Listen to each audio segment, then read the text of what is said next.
मैं तो मात्र यहां से थोड़ी दूर से चल के आया, सारोरा से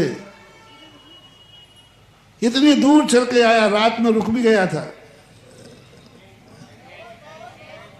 जब इतनी दूर चल के आने वाले की इतनी बड़ी आगवानी, और हमारा भगवान तो सिद्धालय से आएगा, उसकी कितनी बड़ी आगवानी होना चाहिए।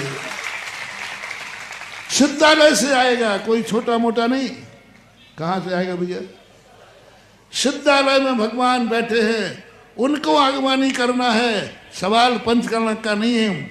इसी से अंदाज लगा लो, एक मुनि की आगवानी ऐसी है तो एक भगवान की आगवानी कैसे होना चाहिए। इस रोड पर दिखाना है 6 दिन के लिए, कि 6 दिन तक कहा जाए अरे भाई वो आगवानी, अरे वो तो महाराज की आगवानी थी और ये भगवान की आगवानी है। घर घर के सामने कोई ना कोई शगुन होना चाहिए। इतने द्वार तुमने लगा दिए एक मुनि की आगवानी के लिए, इतने रंगोली पूर्ति भगवान की आगवानी के लिए। अब तुम्हें दिखाना है 100 रुपये पर 5 रुपया का ब्याज, तो 1 लाख पर कितने का ब्याज?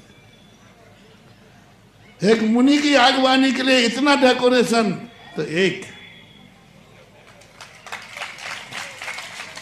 और भगवान से कह सकूंगा मैं कि भगवान मेरी आगवानी तो अशोकनगर वालों ने की थी, आपकी आगवानी में प्लस मैं खुद हूं। अभी तो तुम अकेले ही थे, अब प्रभु की आगवानी में तो मैं खुद शामिल रहूंगा। और जब मैं शामिल हो गया तो तुम्हारी आगवानी ऐसी, तो हम जो आगवानी करेंगे वो कैसी होगी? वो तो ऐसी होना चाहिए कि हनुमान चौराहे से बजरंगगढ़ के चौराहे जो पूरा रोड जाम होना चाहिए।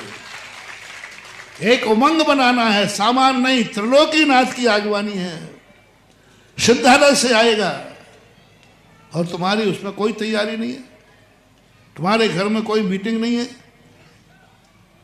हमें ज्ञान नहीं, हमें करनी चाहिए। अब तुम्हें करना है। अभी तक तो ज्ञान था कि महाराज आए हैं, पंचकर्ण के लिए आए हैं, पंचकर्ण होना है, वो होगा, ये तुम्हारे लिए ज्ञान है। यदि जो व्यक्ति यहीं तक रह जाएगा वो रावण की सेना का बंदर माना जाएगा, और जो कहेगा कि नहीं, इस पंचकर्ण में हमें क्या करना है, ये जिस परिवार में मीटिंग हो जाएगी वही परिवार श्री राम का कहलाएगा, भगवान का कहलाएगा। मुझे क्या करना है, मुझे कौन से पात्र की बोली लेना है? सौधर्मंद की है, कुबेर की है, यज्ञ नायक की है, जो ईशान आदि 14 पात्र होते हैं मुख्य रूप से। भगवान के माता पिता, राजा श्रेयान, सोम, ये सारे पात्र होते हैं। इन पात्रों के अंदर हमें कौन सा पात्र बनना है? क्योंकि मुझे रावण का नहीं, राम की सेना में भर्ती होना है। अंतर क्या था रावण में? रिपीट करो। वहां ज्ञान था और वहां चारा था। तो ज्ञान तो अपन को है, सबको है कि पंचकर्ण होना है, लेकिन अब चारित्र में अंगीकार करना है। पंचकर्ण होना नहीं है, पंचकर्ण करना है। अभी तक क्या था? पंचकर्ण होना है। अब क्या करना है? अब पंचकर्ण होना नहीं है, अब पंचकर्ण करना है। होने में और करने में कितना अंतर है भैया? रोटी से भूख मिटती है और रोटी खाकर मिटा रहा है, बहुत अंतर है। अब करनी में उतर जाओ, बस जो करनी में उतर जाएगा, भले उसकी शक्ति कम रहेगी, उम्र कम रहेगी, पराई भूमि रहेगी, तो भी श्री राम जैसी उसको विजय की प्राप्ति होगी, लक्ष्य की प्राप्ति होगी।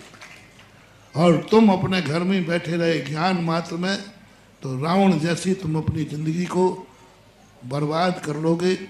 तुम्हारी जिंदगी बाद में जाकर रावण के समान स्मशान बन जाएगी। पंचकर्ण के बाद तुम खुद कहोगे कि मैं वंचित रह गया, लुट गया माल, लुट गया, हम कुछ भी नहीं मिल पाया। हम बैठे रहे परिस्थितियों से, हम बैठे रहे कर्म के मारे, हम बैठे रहे कसायों के मारे, हम बैठे रहे कंजूसी के मारे। कारण कुछ भी हो सकता है, महानुभाव, बैठना नहीं। इसलिए मैं कह रहा हूँ कि तुमने जैसी मेरी आगवानी की है, मैं उतना खुश नहीं हूँ।